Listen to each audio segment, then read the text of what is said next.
Wa alaikum wa rahmatullahi wa barakatuh, chers frères, chères sœurs, et voilà. Et voilà, attaque au couteau à Arras. Voilà, ça commence. Vous voyez, quand j'ai fait l'audio où j'explique que le Hamas est un mal pour les Palestiniens, des gens sont venus me tomber dessus. Tu es complètement égaré sur ce sujet, patati, patata. Ben regardez le résultat maintenant. L'attaque au couteau qui a eu lieu à Arras découle de ce qu'a fait le Hamas. J'explique dans cet audio que c'est comme si que le Hamas avait signé l'arrêt de mort de Gaza. Maintenant, le problème s'exporte parce que ces jeunes-là qui ont tué des innocents, ils pensent défendre une cause palestinienne, comme le Hamas. En fait, on n'écoute pas nos savants. Les savants, ils ont expliqué qu'il fallait que les Palestiniens se réfugient ailleurs. Et quand tu dis ça, les gens, ils sont pas d'accord. Ils veulent que le Hamas, il y en a certains, ils veulent que le Hamas, il frappe. Parce que pour eux, c'est de la défense, c'est ceci, c'est cela. Mais quand tu tires une fois et que tu as 1000 fois plus après toi, est-ce que ça, c'est bénéfique? Est-ce que maintenant, ce qu'ils ont fait là, tuer des innocents inutilement, bêtement, sauvagement, gratuitement, s'il vous plaît, les djihadistes 2.0, je vous le répète, wallah, laissez-nous tranquilles. Les attaques comme ça, wallah el adim, allez les faire chez vous, allez les faire ailleurs.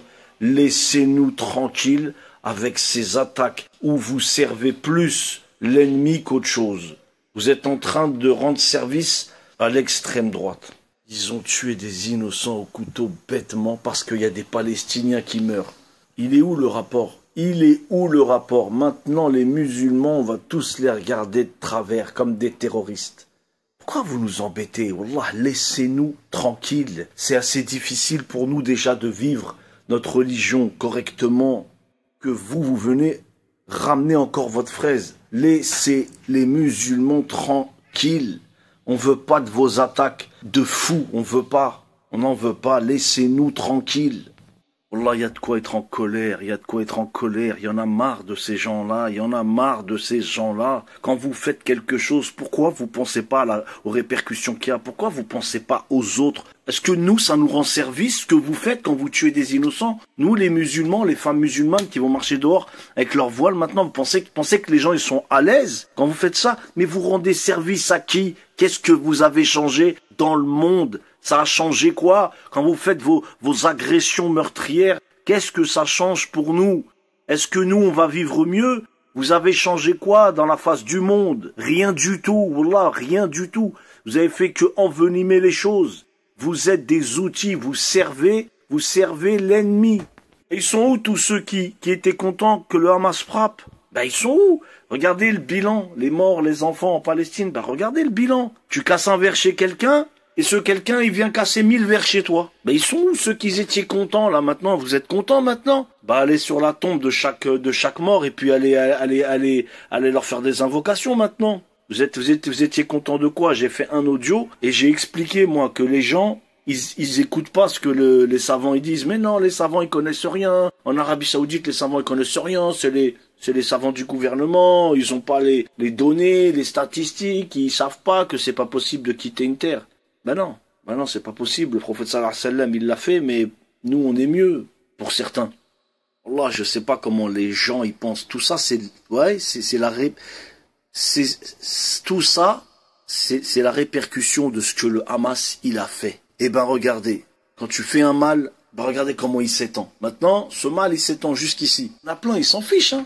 Ils s'en fichent des morts, ils pleurent pas, ça les empêche pas de dormir. Eux, ils s'en foutent, ils continuent à manger du Nutella. Mais ils sont contents. Ils sont contents, mais ils voient pas la catastrophe, l'ampleur du truc. Ils se rendent même pas compte. C'est quoi un mort dans une famille ou des familles entières, des bâtiments, des maisons rasées? Non, eux ils sont contents. Ouais, le Hamas a frappé. Résistance palestinienne. Mais résistance palestinienne de quoi? Puisque ça leur cause encore plus de dégâts et plus de torts. Ça s'appelle une résistance palestinienne, ça? Quand quelqu'un il vient, t'as un pied, quelqu'un t'écrase et quelqu'un saute sur cette personne. Mais ça t'écrase encore plus puisque ça met plus de poids.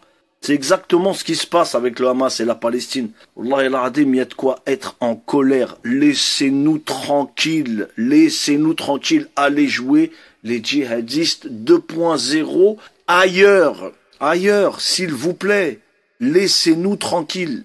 C'est qui le prochain imbécile qui va se lever et avoir une envie de meurtre? Quand ils tuent des juifs, des prêtres, des innocents qui ont rien demandé, ils rendent service à qui? À nous les musulmans? Il est complètement malade, celui qui croit ça. Tous ceux qui ont en eux une future envie de faire quelque chose de mal. Et alhamdoulilah, ils sont une minorité. Mais ceux-là, je leur conseille d'aller se faire exorciser. Allez faire une bonne ruqya. Ou faites-vous une bonne ruqya. Ils se prennent pour qui? Pour des justiciers? Quelle justice? Tuer des innocents et salir les musulmans, c'est ça faire la justice? Tu es tout le contraire du prophète Mohammed sallallahu alayhi wa sallam. Quand les savants nous donnent le verset où Allah dit, en vérité Allah ne change pas l'état d'un peuple avant que ceux qui le composent changent en eux-mêmes. Quand les savants nous expliquent qu'il n'y aura aucune victoire avant l'éducation, la purification de l'âme, avant la piété, avant que l'on ne change en nous-mêmes. Là, les gens ne sont pas satisfaits. Ce qu'ils veulent, ils veulent que ça frappe, que ça bombarde. Ils veulent du sang, de la vengeance. Et là, ils sont satisfaits. Pas tout le monde, mais certaines personnes. Je jure par Allah le Tout-Puissant. Je connais quelqu'un. Il a peur des souris, des chats, des insectes. Il est très grand peureux. Mais il joue les grands quand il s'agit du Hamas. Il te dit, tu es complètement égaré, mon frère. Le Hamas, c'est la résistance palestinienne. Qu'est-ce que lui, il s'en fiche des répercussions que vont subir les Palestiniens? Ce qui lui plaît, lui, c'est quand le Hamas frappe. Parce qu'il fait partie des frères musulmans. Le Hamas sait très bien que les Palestiniens vont mourir. Par centaines, par milliers, après leur frappe. Mais est-ce que cela les empêche de faire ce qu'ils font? Alors maintenant, demandez-vous juste sincèrement au fond de vous-même. Est-ce que le prophète et messager Muhammad sallallahu alayhi wa sallam mettrait en danger la vie de croyants? Comment pourrait-il faire cela alors que la larme du croyant est plus importante auprès d'Allah Azza wa Jal que la Kaaba? La vie des musulmans, des Palestiniens est plus importante que Al-Quds. Vous voyez, il y a quelque chose qui cloche. Ceux qui sont pour le Hamas sont les frères musulmans. Il y en a beaucoup en France. Ailleurs, ils font la promotion du Hamas. Ils disent que ce Hamas est la résistance palestinienne. Est-ce que tous les Palestiniens sont d'accord avec ça? Je dirais, moi, plutôt que ce sont les bourreaux des Palestiniens à partir du moment où rien n'évolue en bien pour eux quand ils commettent leurs actions. Et au contraire, tout se dégrade et se resserre autour d'eux. La hawla wa la quwwata illa billah, inna lillahi wa inna ilayhi raji'un. Allah musta'an. Je vais vous dire le problème des musulmans aujourd'hui. Aujourd'hui, les musulmans, ils pensent que leur libération, sortir de l'humiliation dans laquelle ils sont plongés, passera obligatoirement par la guerre. Ils pensent qu'il faut qu'il y ait une rébellion de tous les pays arabes qui se révoltent et qui font la guerre à leurs ennemis. Et en fait, le truc, c'est que on marche à l'envers. On doit prendre cette direction et en pensant comme ça, on marche à l'envers. On n'a pas compris qu'Allah Azza wa Jal attend de nous que l'on change en nous-mêmes, que l'on revienne vers lui, sincèrement, que l'on délaisse cette dunya, ce bas monde. Et à partir de ce moment-là, il nous élèvera. Mais les gens, ils comprennent pas ça. La majorité des gens sont persuadés que ils sont dans le vrai, ils sont dans le juste, et qu'ils sont tous opprimés, et qu'il faut qu'une guerre vienne les délivrer. Subhanallah. Subhanallah.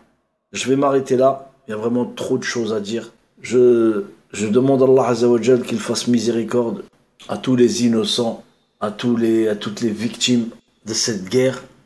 Qu'Allah leur accorde Al-Firdaus, qu'Allah fasse revenir la paix, qu'Allah fasse que les croyants se réveillent et qu'ils comprennent que le vrai combat est en eux-mêmes. Qu'Allah vous préserve tous. Ceux qui me suivent sur cette chaîne, tous les musulmans du monde, qu'Allah fasse revenir la paix dans le monde. Allahumma salli wa sallim ala Sayyidina Muhammad. Alhamdulillahi Rabbil Alamin.